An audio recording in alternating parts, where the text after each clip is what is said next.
Assalamualaikum warahmatullahi wabarakatuh. Apa kabar kalian semua?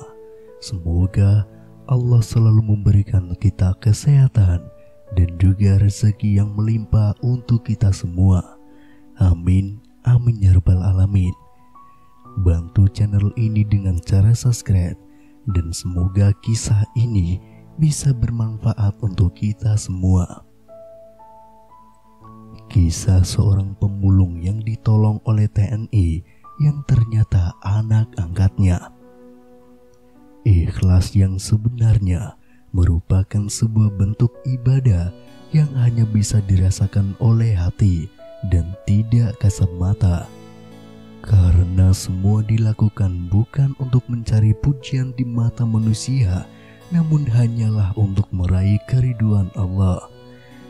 Inilah kisah inspiratif tentang Adi, anak angkat seorang pemulung bernama Suryadi. Ini adalah kisah tentang cinta, ketabahan, dan perjuangan dalam menghadapi kesulitan hidup yang luar biasa. Di hari yang cerah di kota kecil, hiduplah seorang pemulung bernama Suryadi. Dia adalah pria parubaya yang hidupnya sederhana. Di sebuah gubuk kecil di pinggir kota, setiap pagi Suryadi akan berjalan kaki dengan keranjangnya, mengumpulkan barang-barang bekas dari tempat sampah untuk dijual. Kehidupan Suryadi yang melarat itu membuatnya minder hingga tidak memiliki istri. Ia juga tidak mau mengajak orang yang dicintainya untuk hidup susah seperti yang ia alami saat ini. Hingga ia pun berjuang seorang diri untuk mencari barang bekas untuk menyambung hidupnya. Hari demi hari, Suryadi adalah orang yang ramah. Meski usianya sudah 50 tahun, dirinya merupakan pemulung yang sangat dihargai oleh pemulung lain. Suatu hari, kehidupannya berubah ketika dia menemukan seorang bayi laki-laki yang ditinggalkan di tempat sampah. Tanpa ragu, Suryadi mengambil inisiatif untuk merawat bayi malang tersebut. Dengan penuh cinta, dia memberi nama Adi pada bayi itu. Adi tumbuh menjadi anak yang cerdas dan berprestasi. Meski hidup dalam keterbatasan, dia selalu berusaha keras di sekolah dan aktif dalam berbagai kegiatan ekstrakurikuler. Namun perjalanan Adi sebagai anak angkat pemulung itu tidak selalu mulus. Di sekolah, dia sering menjadi sasaran ejekan teman-temannya yang sombong. Namun Adi memilih untuk tetap tegar dan fokus pada cita-citanya. Adi memiliki cita-cita besar untuk menjadi seorang prajurit Tentara Nasional Indonesia atau TNI. Ia selalu terpukau dengan keberanian dan dedikasi para prajurit dalam menjaga kedaulatan negara. Namun di sekolah, Adi seringkali menjadi bulan-bulanan teman-temannya. Mereka mengejaknya karena profesi orang tuanya yang sebagai pemulung, menyebutnya sebagai anak tidak berharga yang tidak akan pernah mampu mencapai apapun dalam hidupnya. Meskipun seringkali dihina dan dilecehkan, Adi tetap bertekad untuk meraih mimpinya. Setiap hari setelah pulang sekolah, ia selalu membantu orang tuanya mengumpulkan barang-barang yang bisa dijual dari sampah-sampah yang ia temukan di sekitaran desa khususnya. Meskipun lelah, Adi selalu menyimpan satu cita-cita di hatinya, menjadi seorang prajurit yang gagah berani. Suatu hari, seorang tentara TNI melintas di desa mereka. Adi dengan berani mendekati tentara itu dan bercerita tentang keinginannya untuk bergabung dengan TNI. Tentara itu terkesan dengan semangat dan keteguhan hati Adi. Dia memberikan motivasi dan nasihat kepada Adi, serta mengajaknya untuk belajar keras dan tidak pernah menyerah. Dengan semangat baru yang berkobar di dalam dirinya, Adi memutuskan untuk berusaha lebih keras lagi. Ia menghabiskan waktu luangnya untuk belajar, baik di sekolah maupun di rumah.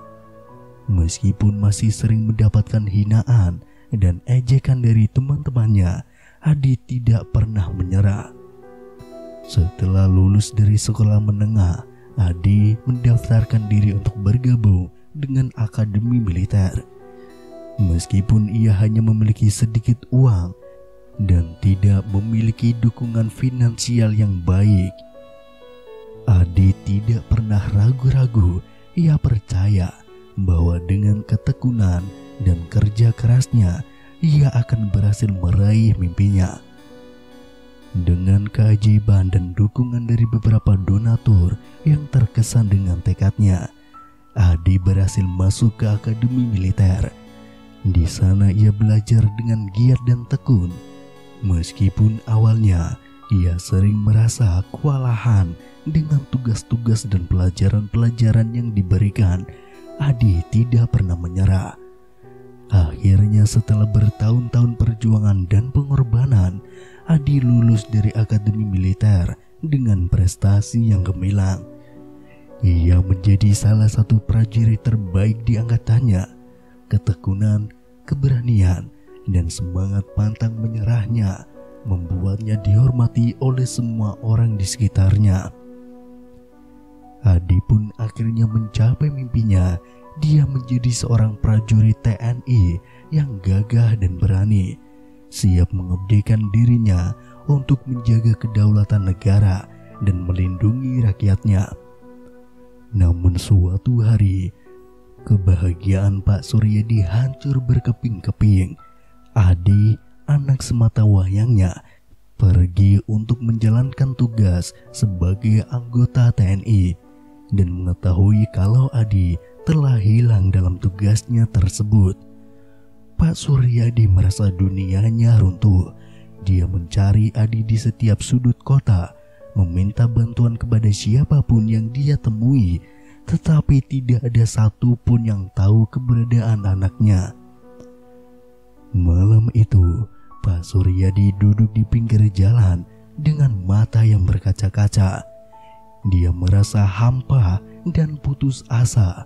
Ia teringat betapa Adi adalah segalanya baginya.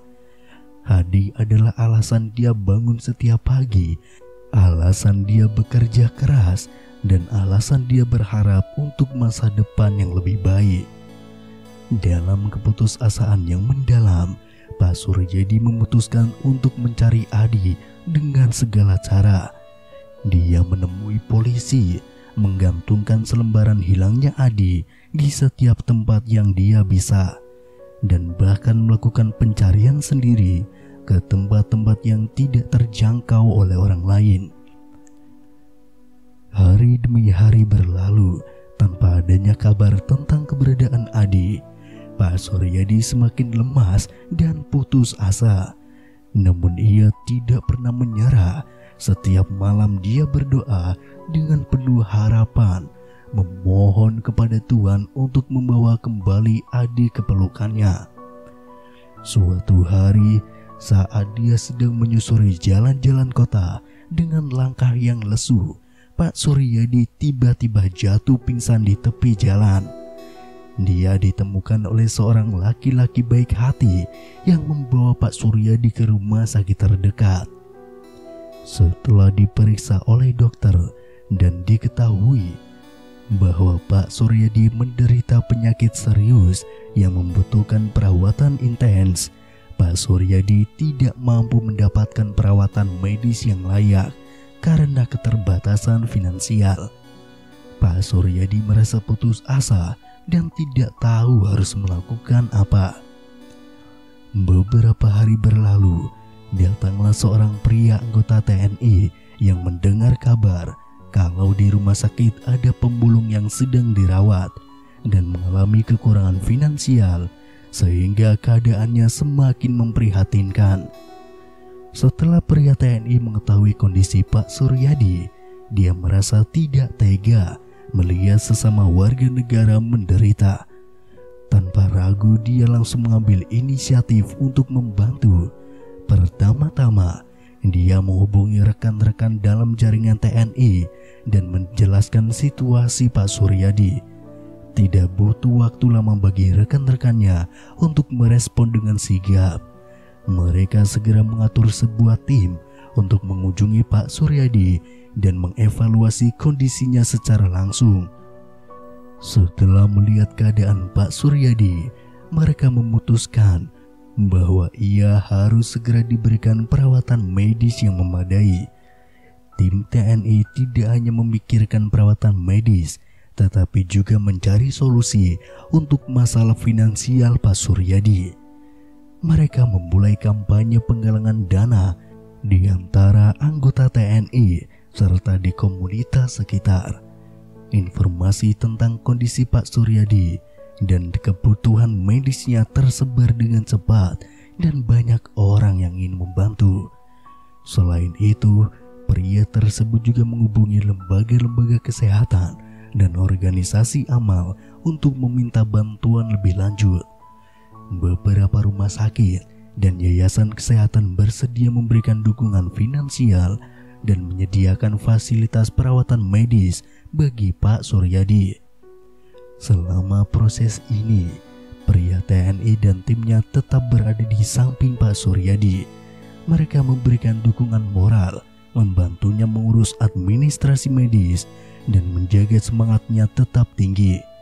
Pak Suryadi, meskipun awalnya putus asa, mulai mendapatkan harapan baru karena dukungan yang diberikan oleh pria TNI dan komunitas sekitarnya.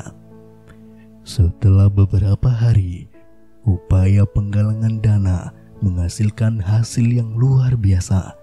Dana yang terkumpul cukup untuk menutup biaya perawatan medis Pak Suryadi dan menyediakan dana tambahan untuk perawatan jangka panjang jika diperlukan. Akhirnya, Pak Suryadi mendapatkan perawatan intensif yang dia butuhkan di bawah perhatian yang telaten dari para profesional medis dan dukungan tanpa henti dari pria TNI dan komunitas sekitarnya. Kondisinya mulai membaik secara bertahap. Pak Suryadi merasa terharu dan bersyukur atas semua bantuan yang diberikan kepadanya. Pengalaman ini mengajarkannya bahwa di saat-saat sulit ada banyak orang baik di sekitarnya yang bersedia membantu.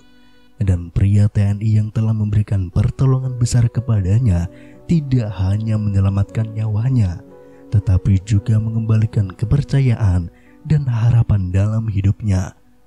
Pak Suryadi pun berterima kasih kepada TNI tersebut, yang ternyata pria TNI tersebut adalah Adi, anak angkatnya yang hilang dan sudah kembali.